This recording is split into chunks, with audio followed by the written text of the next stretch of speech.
मर्जी कर्मों में सबसे उत्तम कर्म कौन सा है? जो भगवान को समर्पित किया जाए। यत करोषि, जो भी कर्म है, उत्तम कर्म वही है जो भगवान को समर्पित किया जाए। अब भगवान के समर्पित के लिए हम गलत आचरण थोड़ी समर्पित करेंगे, पाप कर्म थोड़ी भगवान को समर्पित करेंगे। तो शास्त्र सम्मत कर्म जो भगवान को समर्पित कर दिया गया वही सर्वोत्तम कर्म बन गया। देखो, लोग गंदे मार्ग में आनंद ढूंढ रहे हैं, शराब पीना, मांस खाना, व्यभिचार करना, अंडा खाना, मछली खाना, जीव जंतुओं को, वो उसमें आनंद खोज रहे हैं। किसी भी जीव को अगर कष्ट पहुंचाओगे तो लाख गुना बढ़कर कष्ट वो तुम्हें प्राप्त होगा। किसी जीव को सुख पहुंचाओगे तो लाख गुना बढ़कर तुम्हें सुख प्राप्त होगा।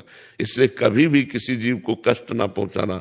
अच्छे आदमी बनो, अच्छे आचरण करो, दूसरों को सुख पहुंचाओ, भगवान का निरंतर नाम जप करो। जीवन की सार बात यही है। अगर बुरे कर्म करोगे तो भगवान को अर्पित नहीं कर पाओगे। बुरे कर्म का बुरा नतीजा, परहित सरिस धर्म नहीं भाई। दूसरों को सुख पहुंचाने जैसा धर्म नहीं है। हम दूसरों को सुख पहुंचाएं, परोपकार करें और वो कर्म भगवान को समर्पित करें।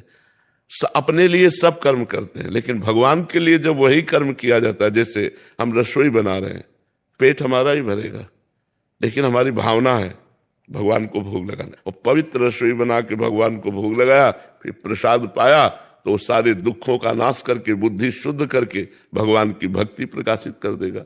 भोजन वही, अब तुरंत बनाया और खाने लगे, वही भोजन। भोग लगाया और फिर प्रसाद रूप से पाया, बहुत अंतर हो गया। अपने लिए कर्म करना बंधन कारक है और भगवान को कर्म समर्पित कर दिए तो वही मोक्ष प्रदान करने। शाम के भगवान के चरणों में प्रणाम किया। हे नाथ, प्रातः काल जगने से लेकर अब तक हमारे द्वारा जो भी कर्म हुए हैं, उनमें जो शारीरिक, मानसिक, वाचिक त्रुटि हुई है, अपराध हुए हैं, प्रभु उनको क्षमा करो और हम पर कृपा करके ऐसी हमें बुद्धि प्रदान करो कि हम कभी आपके विपरीत कर्म ना करें, शास्त्र के विरुद्ध कर्म ना करें। और प्रभु, सारे कर्म हम आपको समर्पित करते हैं। जैसे आपने परिक्रमा की और इसके बाद प्रणाम करके प्रभु को अर्पित कर दिया, और बहुत बड़ा लाभ उससे प्राप्त होगा। पर साथ में प्रार्थना मत भूलना कि हमारे शरीर से, हमारे मन से, हमारे वाणी से जो आपके विरुद्ध आचरण बने हो जाने अनजाने में, प्रभु क्षमा कर दो और मेरी बुद्धि को ऐसी शुद्ध करो कि कोई ऐसी गलती ही ना हो, शास्त्र विरुद्ध आचरण ही ना हो, आपके प्रतिकूल आचरण ना हो। क्योंकि चैनल को सब्सक्राइब